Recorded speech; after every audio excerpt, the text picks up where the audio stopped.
السلام عليكم ورحمة الله وبركاته. ازيكم حبايبنا؟ عاملين ايه؟ يا رب تكونوا كويسين وبخير. اللهم صل وسلم وبارك عليك يا حبيبي يا رسول الله. سبحان الله والحمد لله ولا اله الا الله والله اكبر ولا حول ولا قوة الا بالله. ما تنسوش تشتركوا في القناة وتفعلوا الجرس عشان يوصلكوا كل جديد وتعملوا لي لايك وتسيبوا لي كومنت. طبعا عدينا اول يوم العيد، فطرنا رنجة وفسيخ. تاني يوم فطرنا اتغدينا جبن وكده. تالت يوم بقى قلنا نصوم بقى الستة البيض، 6 من شوال. طالما صمتي الستة البيض يبقى صمتي ايه السنة كلها. هنعمل ايه في اول يوم صيام في شوال؟ هنعمل حاجة بسيطة سريعة كده مش هنقف في المطبخ كتير. هعمل طاجن مكرونة اللي انا بشتريه من عندي بتاع الكشري. معايا مكرونة قلم، معايا لحم مفروم متعصجة، معايا صلصة، معايا ملح، مرقة دجاج وسكر وفلفل اسود. وطبعا معايا حبة زيت وحبة مية. سم بالله ونصلي على الرسول صلى الله عليه وسلم. طبعا هنعمل جنبيها حبة عصير صغيرين ويبقى كده ايه فطارنا جاهز. ونحمد ربنا ونشكر فضله. معايا بقى هنا نسمي بالله ونصلي على الرسول صلى الله عليه وسلم. معايا هنا الطاجن انا هعمله على طاجن واحد، يعني الكل ياكل منه، او عايز تعمليه على كل واحد ليه طاجن اعملي. معايا بقى هنا اللحمه، انا اللحمه دي معصجاها طبعا لسه هحطها في الفريزر ولسه مطلعها. يعني انا بعمل كميه اللحمه بحطها في اكياس كده في الفريزر وايه واطلعها. احطها كده من تحت. اهم حاجه تكون طبقه كويسه كده ايه من تحت اللحمه اهو. اللهم صل وسلم وبارك عليك يا حبيبي يا رسول الله. سبحان الله والحمد لله ولا اله الا الله والله اكبر ولا حول ولا قوه الا بالله. طبعا عصرنا اللحمه المفرومه دي ازاي؟ حطينا حبه بصل، يعني معايا نص كيلو لحمه مفرومه، شوحته الاول خليته خد اللون البني. حطيت عليه بصلتين بردك شوحتهم معاهم دبلو. حطيت عليه جزرايه، حطيت عليها معلقه هريسه شطه، حطيت عليه ملح وفلفل وبهارات فرقه بهارات لحمه وحبه زعتر. ما بحطش حاجه تاني وبسيبها اللي هي تستوي على النار واغطيها وايه واسيبها تستوي. اول ما تستوي اللي هي اعرف اللي هي استوت تكون شربت كل الميه اللي فيها اللي البصل نزلها وكده، ارفعها بقى من على النار اسيبها تبرد وبعد كده بعبيها في اكياس وبطلع على حسب ما انا عايزه. طبعا معايا المكرونه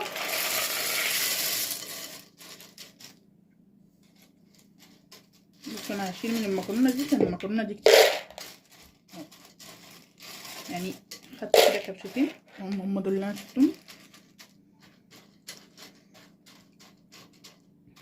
بضغط كده عشان المكرونه ما تبقاش كتير وترفع ما تكونش استوت.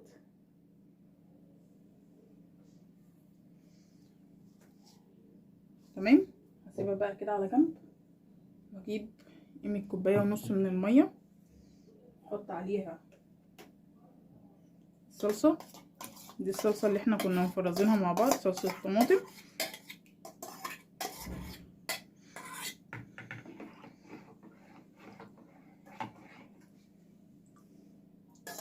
تمام.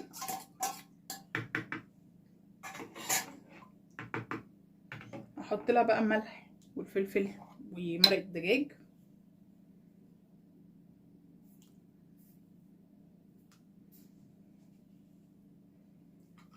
يبقى ملح وفلفل ومرقه دجاج وحبه سكر، قيمه معلقه كبيره عشان مزازه الطماطم،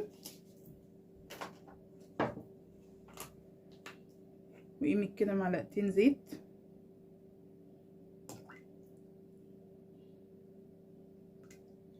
ده طبعا عشان المكرونه ايه ما تبقاش لازقه في بعض وتكون طعمها مش ايه مش قوي تكون مفرفطه. احط حبه فلفل اسود، قيمه ربع كوب معلقه صغيره. نحط مرقة دجاج فورية، قيمة معلقة صغيرة من مرقة دجاج. طبعا نعمل حسابنا اللي احنا ايه منكترش الملح عشان نحط مرقة دجاج. طالما كترت الملح يبقى مش هتحطي مكعب المرقة او مرقة الدجاج الفورية. بقلب كده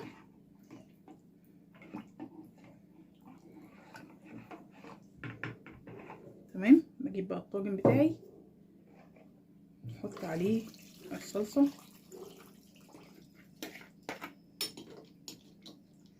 تكون مغطية المكرونة، يعني المية اللي احنا حطيناها تكون مغطية ايه المكرونة كلها. انا كده غطيت كده المكرونة، كل المكرونة لازم ايه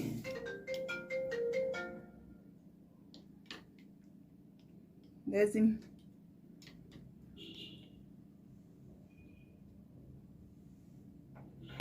تكون متغطية بالمية. اغطيها بقى بورق فويل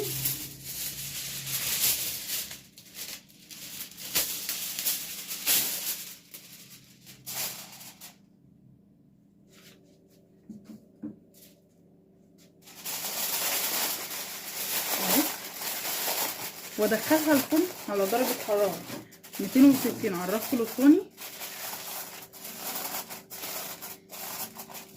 هتاخد في حدود ممكن ساعة الا ربع في الفرن، وبعد كده ارجع لكم تاني نعمل العصير مع بعض. ورجعت لكم تاني يا حبايبي. يلا بينا بقى نعمل عصير نهدم بيه كده على الفطار. عملته معاكم اول يوم العيد وهنعمله معاكم اول يوم صيام في شوال. معايا نعناع، معايا ليمون، ده ليمون مجمد، ليمون اللي هو القضاليا الكبير، جبته وقشرته وقطعته شرايح زي البرتقال، بعمله زي البرتقال بشيل منه البذر، بحطه في الفريزر بيقعد معاكي السنه، في اي وقت تطلعيه.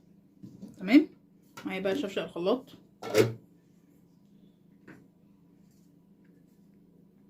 هنزل بالنعناع. عايز تعمليه بنعناع ناشف اعمليه، بيبقى طعمه حلو برضه.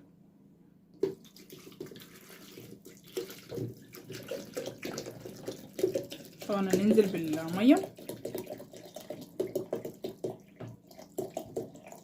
بصوا انا هعمل 2 لتر ميه 2 لتر عصير، عشان كده ايه معايا 4 ليمونات من اللي هم الكبار، يعني انا حاطه في كل كيس ليمونتين. تمام. معايا بقى سكر حسب الرغبه، مش هقدر اقول لك السكر ده قد ايه عشان هو ايه على حسب كل واحد وذوقه. جيب بقى الخلاط.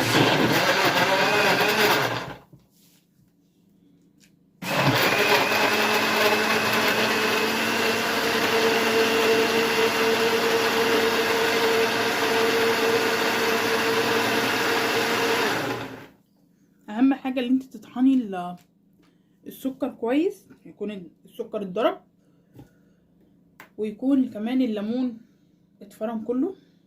هضربه بردك وارجع لكم تاني.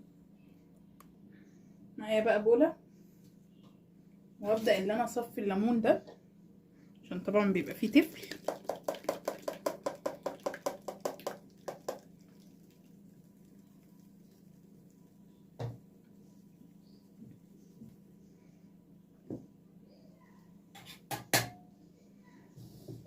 تمام.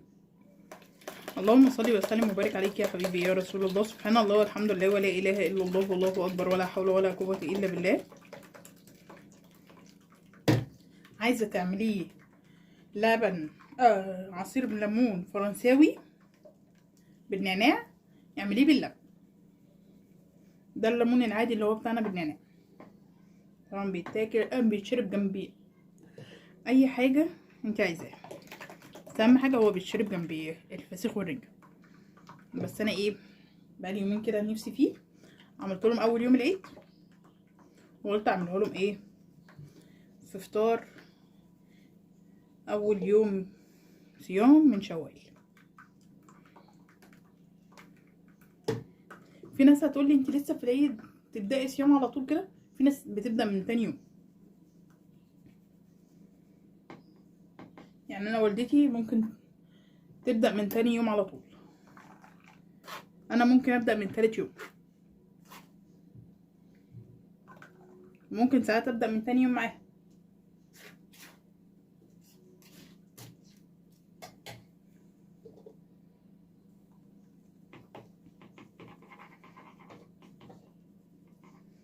انا كده حطيت الليمون كله، هزود له بقى ميه دي عشان انا كنت حاطه لتر ونص من الميه. حطيت معيار السكر بتاعي لتر ونص. تمام.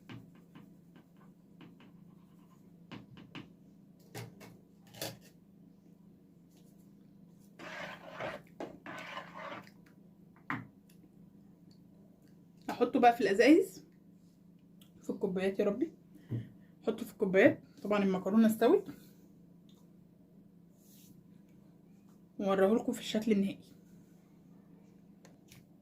وكده حبايبنا الشكل النهائي للفطار بتاعنا. اللهم صل وسلم وبارك عليك يا حبيبي يا رسول الله. سبحان الله والحمد لله ولا اله الا الله والله اكبر ولا حول ولا قوه الا بالله. طبعا قدمنا جنبيه فلفل مخلل. طبعا المكرونه مستويه، شايفين؟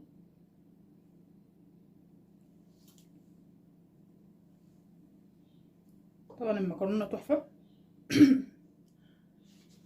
سخنه. اللهم صل وسلم وبارك عليك يا حبيبي يا رسول الله. سبحان الله والحمد لله ولا اله الا الله والله اكبر ولا حول ولا قوه الا بالله. ما تنسوش تشتركوا في القناه وتفعلوا الجرس عشان يوصلكوا كل جديد، وتعملوا لي لايك وتسيبوا لي كومنت. والسلام عليكم ورحمه الله وبركاته.